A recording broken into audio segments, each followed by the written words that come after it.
Hello. चलिए पढ़ रहे थे हम लोग डूसेंट, देखते हैं आगे। यहाँ तक हम लोगों ने पढ़ लिया था कि विंसेंट आयरे और विलियम टेलर ने कुंवर सिंह और अमर सिंह को बिहार में जगदीशपुर में उनके रिवोल्ट को सप्रेस कर दिया था। तो अब इसके बाद देखते हैं कि एक महीने के अंदर क्या हुआ। का इस रिवोल्ट की जो आग, एक चिंगारी थी, वो आग का रूप ले रही थी और ये धीरे धीरे नॉर्थ इंडिया के डिफरेंट पार्ट्स में और सेंट्रल इंडिया के डिफरेंट पार्ट्स में अच्छी तरह से फैल गया था और वेस्टर्न इंडिया में भी इसका इम्पैक्ट दिखाया जा सकता था आसानी से। बस दो जगह, साउथ इंडिया और पंजाब और थोड़ा सा बंगाल, यहाँ पे रिवोल्ट अपना इफ़ेक्ट छोड़ पाया था। साउथ इंडिया में तो बिल्कुल ही ख़त्म हो गया था, वहाँ पे तो कुछ भी नहीं हुआ था। वहाँ के लोग अपना ज़िंदगी जी रहे थे, उनको कुछ मतलब नहीं था रिवॉल्ट से। ठीक है, तो मेनली ये कहाँ हुआ था, जहाँ पे मेनली हिंदू मुस्लिम जहाँ पे रहते हैं दोनों, तो क्योंकि मेन वजह वही था, तो इस वजह से सेंट्रल इंडिया और नॉर्थ इंडिया में इसका इम्पैक्ट बहुत ज़्यादा दिखा जा सकता था। ठीक है, तो क्वेश्चन एक बन जाएगा कि कहाँ पे, इनमें से कहाँ पे 1857 का रिवोल्ट नहीं हुआ था या इसके लिए कोई भी वहाँ पे नेतृत्व नहीं किया था। तो आप ऑप्शन में ये देखिएगा कि पंजाब या फिर साउथ इंडिया का कोई जगह अगर हो ऑप्शन में, या बंगाल का, तो इनमें से आंसर देना है आपको। सबसे पहले देखना है कि साउथ का हो, अगर ये नहीं है तो पंजाब चेक करिए और फिर देखिए कि क्या बंगाल का कोई सिटी दिया हुआ है।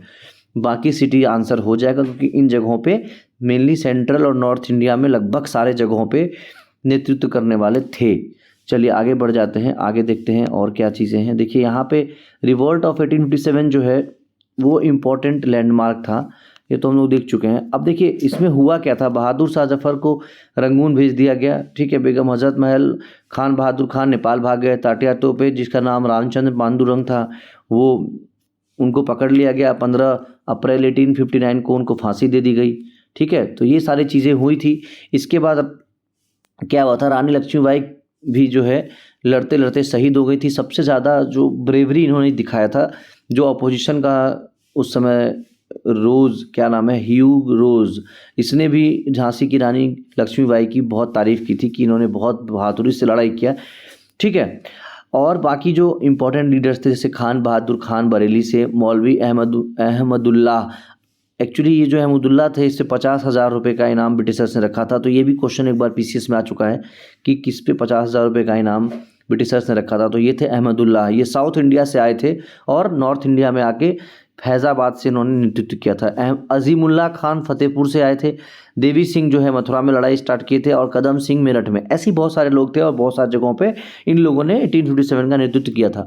अब बात करते हैं हम लोग नेचर ऑफ फाइट या कॉज ऑफ फेल्योर। देखिए कॉज ऑफ फेल्योर की अगर मैं बात करूँ तो मैं आपको बता सकता हूँ। देखिए कॉज ऑफ फेल्योर में मेन फेल्योर ये था कि सेंट्रल लीडर कोई नहीं था जो इस पूरी लड़ाई को लीड करे फ्रंट से।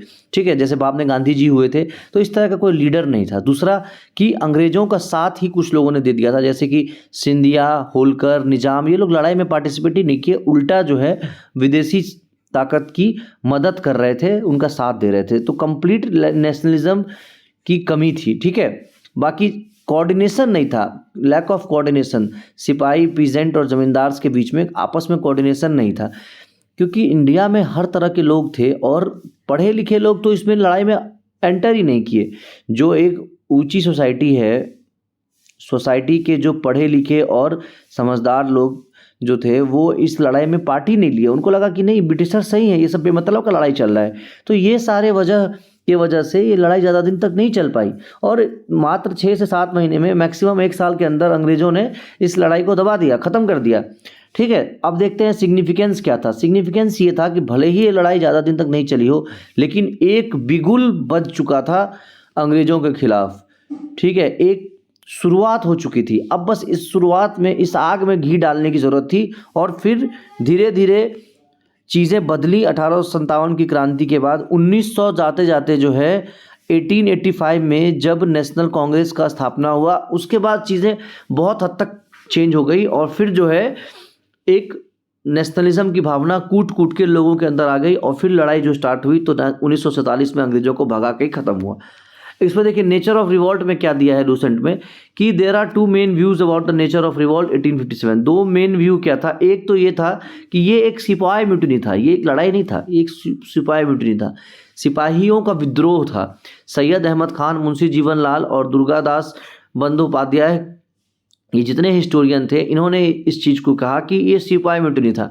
ठीक है, दूसरा एक national struggle, war of independence. कुछ लोगों ने ये भी कहा, जैसे Benjamin Disraeli, Karl Marx, V D Savarkar, K M Panikkar, तो ये लोग, इन लोगों ने कहा कि नेशनल स्ट्रगल था। कुछ और लोगों की कुछ और भी व्यूज़ थे, जैसे कि racial struggle, black white struggle medley का था। रीज ने कहा था कि रिलीजियस स्ट्रगल है, हिंदू मुस्लिम क्रिश्चियन स्ट्रगल है। कुछ लोगों ने कहा कि सिविलाइजेशन बार्बरिज्म कॉन्फ्लिक्ट है, इंग्लिश और इंडियन कॉन्फ्लिक्ट है, जैसे टी आर होम्स।